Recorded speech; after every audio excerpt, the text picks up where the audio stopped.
So, welcome back with in continuation with the main features of the new economic policy 1991. We are doing globalization. We finished with L, that is liberalization, privatization, and now we're doing globalization. And in this, we are going to talk about factors that promote globalization, that promoted globalization in India. That one was the advancement of technology in communication and telecommunication. We'll discuss that, and we'll also talk about liberalization, how because of liberal trade policy, our outlook, the change in outlook, how we went in for globalization. So just go through this. And of course, the WTO, the World Trade Organization. So talking about factors promoting globalization.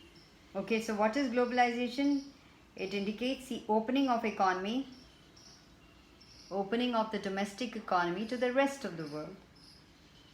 So, the factors that promoted globalization in India were advancement of technology. That means the technological revolution in transport and communication brought about globalization.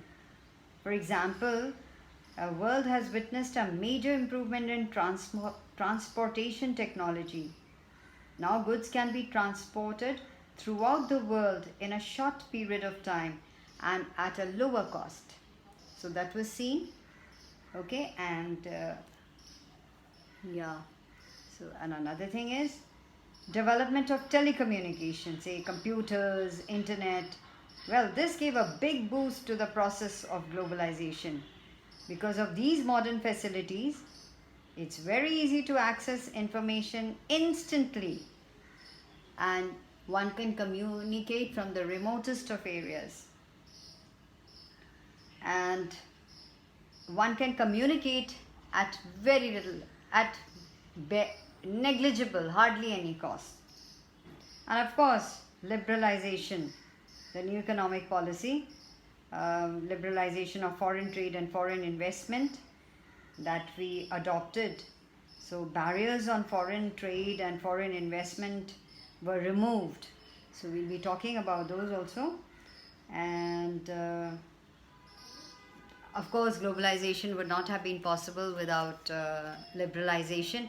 And of course, international world bodies like the WTO, where India became its founder member in 1995, was also instrumental in shaping up globalization here in India.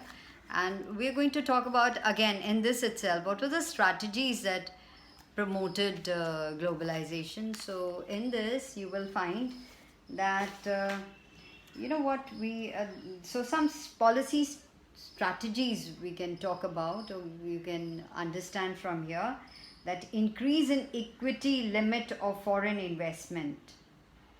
So that was raised from initial 40%, and it now ranges between 51 to 100%.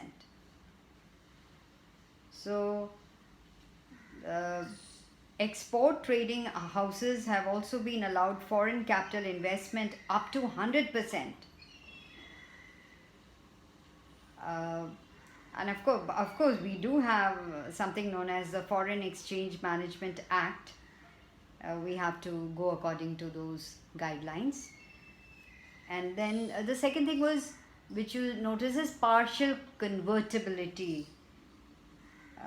To achieve the objective of globalization, there was this partial convertibility of Indian rupee, which was allowed for the following transactions. So what were the transactions? Number one, like import and export of goods and services, then payment of interest or dividend on investment.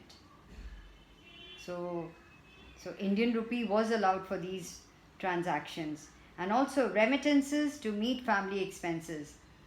So it is called partial convertibility because it does not cover capital transactions. And partial convertibility refers to the sale and purchase of foreign currency for foreign transactions at the market price. Okay, so the other thing was, another policy strategy or a measure is long term trade policy. So, in keeping with the economic reform, foreign trade policy had been enforced for a longer duration, implying that it is a liberal policy. It's not like changing overnight. So it was bound to go on for a certain period of time.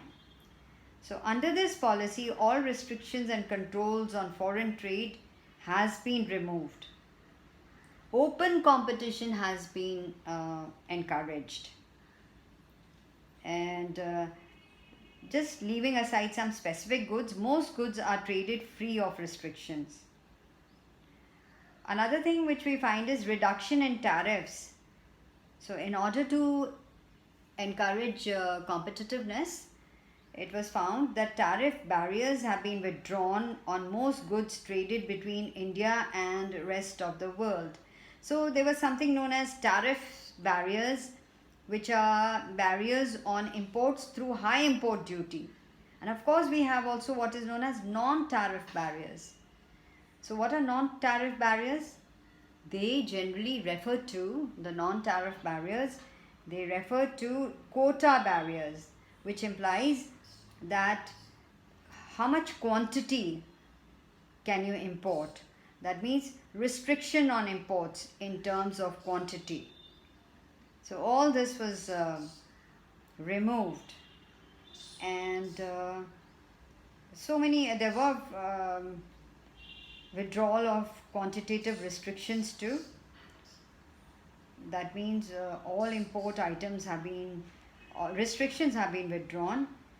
All this in conformity with India's commitment to the World Trade Organization's directive. And so globalization was possible because of that.